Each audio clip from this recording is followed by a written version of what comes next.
nashindwa na mali sina we, ningekuoa malaika. Nashindwa na mali sina we, ningekuoa malaika.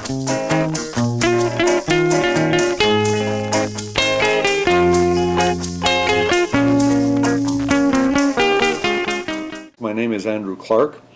I was a Peace Corps volunteer in Tanganyika 5. To me, one of the really important things about Peace Corps is that if you do have that altruistic business, and you do have the adventurousness, and you do make the commitment to put your money where your mouth is, and you're a risk taker, how do you find a mate? You know, if you're just here in America, how do you do the winnowing process? I mean, you know, in all seriousness, that's a problem. But Peace Corps does an immense service to such people by providing a distilled pool of like-minded people of the opposite gender. So when you get there in Tanganyika, there are a bunch of young women who are of the same mindset. They put their money where their mouth is, they're risk takers, blah, blah, blah. And so your mate selection process is enormously simplified. And you know, I'm dead serious, because there's a bunch of marriages of Peace Corps volunteers in between Tang 5 and 6, Tang 5 and 3. You know, there's lots of marriages like that. So, you know, I thought it was a terrific thing in that regard. And look what I got. You know, it's a good deal. Anyway, those are all long stories. Those are long stories, but I thought it was funny. Lawrence D. Harris, commonly known as Larry. I was a United States Peace Corps volunteer in what was originally Tanganyika, and then became Tanzania.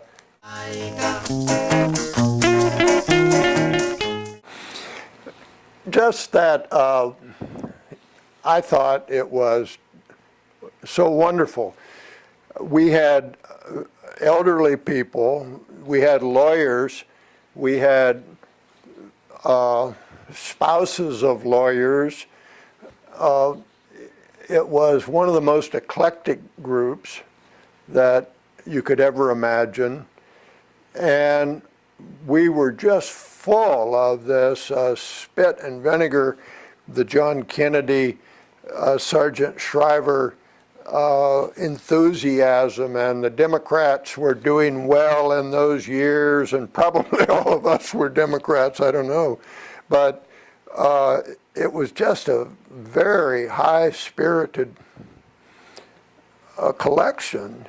And I was a Peace Corps volunteer in Tanzania. It was Tanganyika when I went, but became Tanzania 3 months later.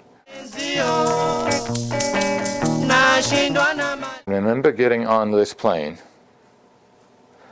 not from Omaha, I mean Chicago, the transfer flight, the second flight, and looking down the aisle and thinking, boy, there sure are a lot of people my age on here. And that was about as far as I went. And I sat down in my seat and tried not to get sick for the next 3 hours. And we got off the plane at Syracuse, and I guess I must have had a suitcase. I don't remember if I carried it with me or went to luggage, but anyway, I got to the curb where we picked up taxis or buses and was going to go to Syracuse University, Mount Olympus, because that's what the instructions had said. And there were a bunch of these young people ahead of me, and the first taxi driver came up, or maybe it was a bus, shuttle service or something. I don't really remember what the vehicle was. But the first person who spoke up said, I want to go to Mount Olympus at Syracuse University. And all 15 or 18 of us said, I'm going there too. The Peace Corps obviously had put us all together on this transfer flight from Chicago to Syracuse, and we hadn't picked up on it until we were there. I mean, I'd taken the first step of saying, gee, there sure are a lot of people my age here, but I never... Hi, I'm Eric Reese. I was in Tanganyika 5 group from 1964 to 1966. I lived in a tent all over northern Tanzania, working for the Water Development Irrigation Division. But you don't want the long animal story. I'll do the short animal story, which is the short one. Getting chased by the water buffalo, walking into elephants, or the rhinoceros. All right, I'll do the rhinoceros. Okay, your name? Okay. Hi, I'm Nori Robbins. I was in Tang 5, and I was assigned to I went to Dodoma, Tanzania. I was assigned to the Geological Survey, so Geological Survey of Tanganyika, and then it became Geological Survey of Tanzania. And that then, after Peace Corps service, that gave me non-competitive eligibility for a government job, so I then joined the United States Geological Survey. But when I was in Tanzania, I was the first female ever sent out into the field. And that's my 15 minutes of fame, was getting to be sent out into the field and in charge of a field party. And I'll tell you the story of the rhinoceros. We were in a dry stream bank. We were collecting stream samples, and my men walked way far ahead of me, and I was behind with one of the young new field assistants. We were breaking in, and all of a sudden I heard this amazing noise, and somebody yelled out, "Pharaoh!" And I had no idea what Pharaoh was, but the field assistant just grabbed me and he pulled me up the bank, and then this rhinoceros ran by. So now I know Pharaoh is rhinoceros. Yeah. Elephant story? That's my story. Elephant story. Go ahead with that one. Oh, you want to hear my elephant story? Sure. Okay, yeah. All right. So my elephant story, some of it's in Swahili. So my elephant story, when I first got to the Geological Survey there, the chief geologist said to me, "You'll never go in the field." So I knew I was going to be in the office all the time. But he went on leave, and my immediate boss said, "You've been doing a good job, you can go out in the field." So he gave me a field group, and it was all the older guys, and the old vehicles had been fixed finally. All the British guys were all out in the field already. They lived in the field for 6 months, but I was given a couple months out in the field. So we got out to this area. We were in 3 trucks. I was in the middle truck, and we were getting ready to pull into where we were supposed to be, and all of a sudden 2 elephants walked across the road, and I said, "Kuna Tembo," and Alfred Ndow, who was my field chief, he said, "Oh, Hakuna Tembo, Hayuko Tembo." And so I went, okay, fine. So we walked off into the field, and we were in the stream bank, in the stream collecting samples, and then we got to this place where all of a sudden my tracker's name was Issa. Issa said, "Wait," he said, "Tembo, Tembo, Tembo, Tembo."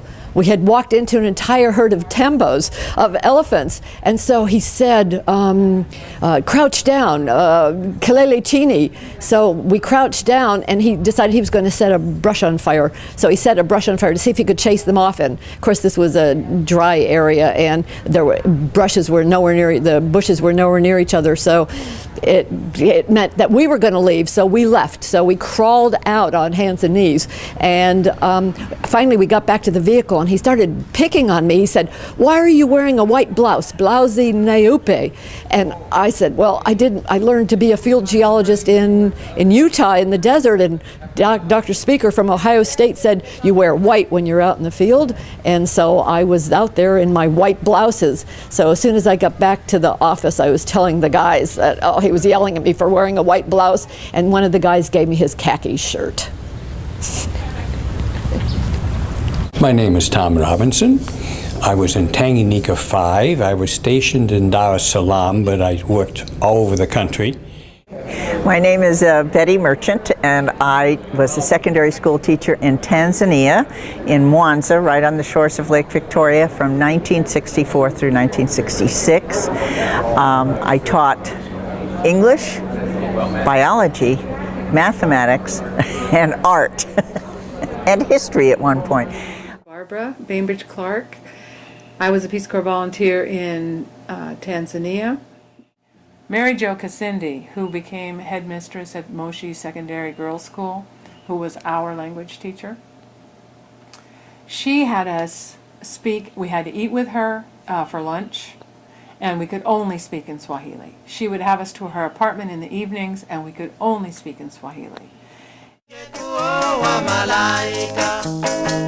Nashindwa na mali mali sina we, ningekuoa malaika.